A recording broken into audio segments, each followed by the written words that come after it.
बाबा नायक।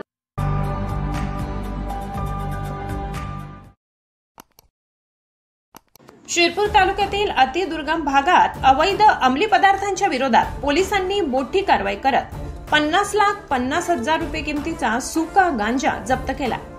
कनगई शिवारातील वन जमिनीवर चाऱ्याच्या ढिगाऱ्याखाली खड्डा करून लपविलेल्या या 505 किलो वजनाच्या गांजाची साठवणूक अत्यंत चालाखपणे करण्यात आली होती।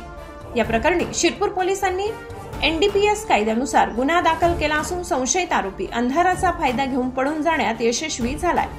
शिरपूर तालुका पोलीस ठाण्याला मिळालेल्या गोपनीय माहितीनुसार कनगई शिवारातील सुरेश सुबाराम पावरा यांच्या शेतात अवैध सुका गांजा लपवून ठेवण्यात आल्याची माहिती मिळाल्यावर पोलिसांनी तातडीने पथक तयार करून दिनांक 23 मे रोजी रात्री 8 वाजेच्या सुमारास छापा टाकला।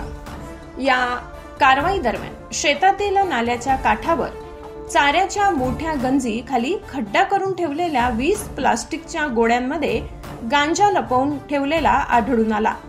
पोलिसांनी जप्त केलेला गांजा तब्बल 505 किलो वजनाचा असून त्यातील बाजारातील अंदाजे किंमत 50,50,000 रुपये इतकी आहे। ही मोठी कारवाई शिरपूर पोलीस ठाण्याचे निरीक्षक जयपाल हिरे यांच्या नेतृत्वाखाली करण्यात आली। बाबा नायक।